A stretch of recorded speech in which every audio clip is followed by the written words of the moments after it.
All right, Dan, the Attorney General says she's going to target you with criminal prosecution if you say things that she and Donald Trump judge to be hateful. And then the president told John Carl of ABC News, who asked about her comments, that he'll probably start with reporters like him who've treated Trump unfairly. Let's start with Pam Bondi. There's free speech and then there's hate speech. And there is no place, especially now, especially after what happened to Charlie, in our society. Do you see more law enforcement going after these groups who are using hate speech and putting cuffs on people so we show them that some action is better than no action? We will absolutely target you, go after you if you are targeting anyone with hate speech, anything. And that's across the aisle. So I guess, first of all, the only podcast they're all doing now in the White House is each other's. They're all just podcast hosts. I guess they were podcast hosts before the White House. Now they're podcast hosts in the White House. So they all just make their news on Katie Miller's podcast or JD Vance hosts podcast. It's just wild. It's, you know what it is? It's a model for the Democrats. Yeah, we're still waiting on that invite. Yeah. I've seen this in different parts. I've seen this on the left here too sometimes, which is like hate speech is constitutionally protected. Yep. You cannot like hate speech. That's why it's hate speech. It is protected by the First Amendment. It is not protected when you are imminently inciting violence. I don't know how many times I have to say this on this podcast, on this YouTube channel, but it's a good reminder for everybody. Hate speech, protected. Now, apparently, the President of the United States and the Attorney General don't know that. She's going to do hate speech on both sides. Like, this is a... Right, of course. Like, you would really have to work hard. Like, Pam Bondi is, as far as I know, an attorney who went to law school. I mean... And one of the fundamental cases you learn about is the cases involving hate speech and cross-burning and why it's permitted in every instance other than a specific attempt to intimidate. I learned about the Nazi march in Skokie in middle school, I think. Forget about fucking law school, Dan. Yes. Yeah. Does she have any kind of education? Was it just did she get like an online certificate? Well, look, I think we should be fair. These folks, they ran for office on a platform of cancel culture and censorship. They repeatedly went out there and said that free speech was too broad a right and it need to be restricted. And now they're just delivering what the American people voted for. The vice president went to Europe just a couple months ago to give a speech shaming the Europeans for restricting free speech. Like, he told them, he's like, you got people from the government now are going to be knocking on your doors for bad tweets. Now they're just announcing that they want to do this. Yeah, I would say there's a modicum of hypocrisy here. And I think it does. This was true from the very, very beginning, right? This is when Elon Musk took over Twitter. This is all the free speech warriors. This is the cancel culture bullshit. It is about letting us, the right, say whatever we want to say, no matter how offensive, no terrible, no matter in anywhere we want to say it, every social media platform. That is the most important thing here. And then once people say things that we don't like, then we don't want those people to say those things. It's even worse because that entire debate was about content moderation policies that private companies choose to implement. Right, which is not free speech as understood by the First Amendment. Right. The First Amendment is specifically the government cannot do anything to stand in the way of your free speech, not private companies. So that was this whole different debate. Now the government is saying we're going to go after free speech. Yeah. And then there's hate speech. Violent hate speech. Okay. So President was asked about this by ABC's Jon Carl before he left Washington today. And of course, he took the opportunity to correct Pam Bondi, right? Let's listen. That'll come to a vote, but we'll see what happens. And what do you think Pam Bondi saying she's going to go after hate speech? Is that, I mean, a lot of your allies say hate speech is free speech. She'll probably go after people like you because you treat me so unfairly. It's hate. You have a lot of hate in your heart. Maybe they'll come after ABC. Well, ABC paid me $16 million recently for a form of hate speech, right? Your company paid me $16 million for a form of hate speech. So maybe they'll have to go after you. Go ahead, Dan. You want to take this one? That's a well-reasoned legal argument from Trump, who definitely understands what the words hate speech means in a constitutional context. Hope ABC thinks they got their money's worth, huh? Yeah, really just, look, in fairness to ABC, there's if you placate a bully or a dictator, it usually works out in your favor. So yeah, what did they, $15 million, what'd they get for that? It's weird. They got Donald Trump telling one of their reporters to his face that he's going to come after him because he's got hate in his heart? Look, ABC gave them a cudgel to beat up every ABC reporter for the rest of this term, and they get to fund the fake news wing of the Trump Library one day. Not for nothing, the president also slapped a lawsuit on the New York Times this morning. We got a story about that in CNN. $15 billion he's suing the New York Times for. Yes. The reason he's suing them is because he is mad at them because they did not adequately celebrate his success. It said that the book written by a couple of New York Times reporters about Donald Trump's business empire and how he became so rich tried to tarnish one of his, quote, most well-known successes as a reality television star. According to the lawsuit, the book inaccurately stated that Mark Burnett, the executive producer of The Apprentice, had discovered Mr. Trump and transformed him into a celebrity. But the lawsuit claims Mr. Trump was already a mega celebrity and an enormous success in business when he was put on the show. They're also upset that the editorial board endorsed Kamala Harris.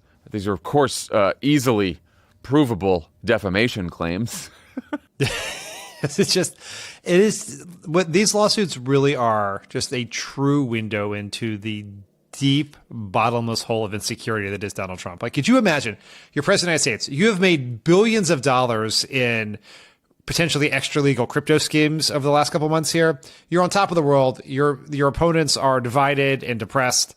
And you were concerned about one line in a New York Times, in a book written by New York Times authors from a few years ago, which claimed that you were discovered by Mark Burnett. That is something that you felt the need to sue them for $15 billion for today in the middle of everything else that's going on in the world. Yes. And I think this is important because there are different motivations that are driving the president of the United States and some of his most senior aides. Stephen Miller, J.D. Vance, they're like fairly open that their project is trying to redefine what it means to be an American so that it is not in line with the principles laid out in the Declaration of Independence and the Gettysburg Address. They're very clear about that. They see a different kind of America where they get to decide who belongs and who doesn't.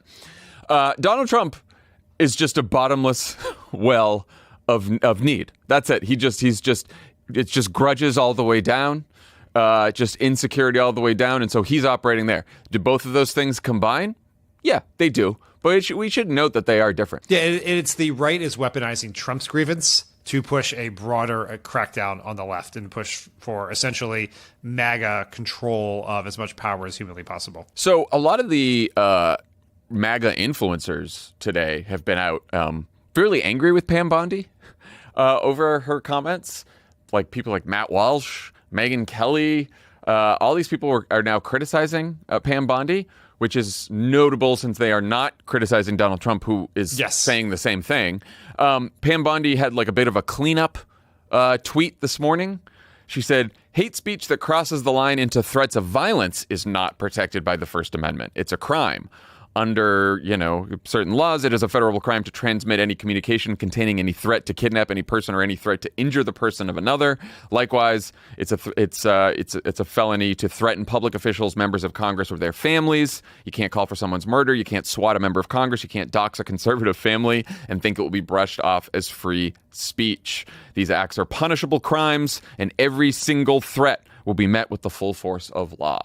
I didn't read this tweet earlier. Did she say dox a conservative family? Yeah, she did. Just to be very clear, there are other doxing. Okay. You can only dox a conservative family. Yeah, okay. So fine, Pam Bondi, but that's not what you said. I realize there are statutes. The statutes are not saying that hate speech is a federal offense. But also, this is not just a misunderstanding of law from Pam Bondi. It is that, but it's much more because the speech that everyone is so upset about on the right is causing them to crack down on people. To, I would say, dox people online to their employers, but not conservative, so therefore, I guess, legal, to try to get everyone fired. That has Pete Hegseth, the Secretary of Defense, asking members of the public to dime out active duty troops who may have said something about Charlie Kirk. The vice president of the United States is asking people to call the employers of people who've posted things about Charlie Kirk. And these are not threats to people. This is none of the things on Pam Bondi's list. It is people who not just celebrate Charlie Kirk's death, which is, I find to be a gross opinion, but it is a constitutionally protected one, for sure. But also criticizing Charlie Kirk. Yeah. Now just quotes from Charlie Kirk. Yeah, that can get you fired from the Washington Post. That can get you lose your job.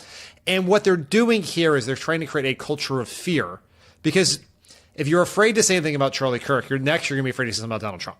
Yeah. Right. That's what they want. And the speed at which these employers are firing people, particularly universities, it just speaks to how afraid everyone is of getting on the wrong side of the governmental power of Donald Trump in this moment, or the cultural power of the MAGA movement.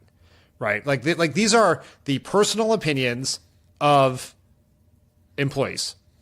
Right. Now, shared in their private capacity. Now, a private employer, you have the right to fire someone if you think it has done reputational damage or whatever else to your company. But the speed at which they're doing it is they are trying to avoid getting on the wrong side of Trump. And that's the culture of fear that they very, very much want to use this moment to implement. All right, last clip. Governor Josh Shapiro of Pennsylvania gave a big speech about all of this today. Let's listen. We need to create more opportunities for peaceful and respectful dialogue, respecting each other's fundamental rights as Americans. Censorship, using the long arm of government to silence people, to silence businesses and nonprofits and restrict their right to free speech, well, that will not solve this problem. Prosecuting constitutionally protected speech will only further erode our freedoms and deepen the mistrust. That is un-American. There is a better way. There is a better way. Excited to find out what the better way is. Tune in next time. Subscribe if you want to get it. It's delivered directly to your feed. What do you think of Shapiro's speech from what you've seen? I mean, good. I mean, I think. I mean, it's hard to say because a lot of these things, I haven't seen the whole speech, so I'm only going on the clips I've seen. Sort of feel like they're missing the moment, right? Like everything he said is true and right. We need a better way. We need less political violence. We need more unity. All those things are true. But you have to talk about those things in the context of the moment we are in, not just in a moment right after the assassination of Charlie Kirk, but in a world in which you have a right-wing authoritarian government using the power of government to go after anyone and everyone who opposes them. Right. Like that is the core context here. Right. This is, and maybe he does get this. I don't want to criticize when I haven't seen the whole thing, but there is a massive asymmetry here. Like we are comparing people like college students not wanting to hear from conservatives on campus to the Department of Justice pledging to prosecute anyone who says things they disagree with. Right. Or cracking down on political opposition groups. Those are two very, very different things. Well, and I also think, again, for Democrats or for anyone who opposes Donald Trump's government right now and everything he's doing, it is not about necessarily we are trying to have a conversation about how to defeat the MAGA movement and Donald Trump, right? And whoever comes next or whatever he's doing. We want to oppose it. And the conversation needs to be, here is the movement, here is his government, here is what he's done, here are the actions he's taken. We don't have to put a lot of spin on the ball here, and then have a discussion about what is the best way to oppose that. And there are plenty of conversations to be had in that context within the broad left of center coalition, center right to far left coalition. What are the right tactics, strategies? What is good to do? What is unhelpful to do? But you do have to start with the emergency that we're in right now. Yeah. You have to be specific about who's doing what. Yeah. And it's not about equivalence or my side did more, your side did more. It's not really about that. That's not what we're trying to do here. It's let's be clear-eyed about what's happening and then figure out how to beat it. All right. Well, everyone, please subscribe to the Pod Save America YouTube while you can. While it's still legal in this country. Before it's shut down for hate speech. We're having a going out of business sale. Subscribe now. It's free.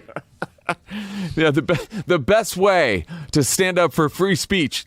Bam! Click that subscribe button. I have been told that Kash Patel monitors the Pod Save America subscription numbers religiously, and so every single one of you subscribes just makes him a little bit sadder. There we go. Thanks, everyone.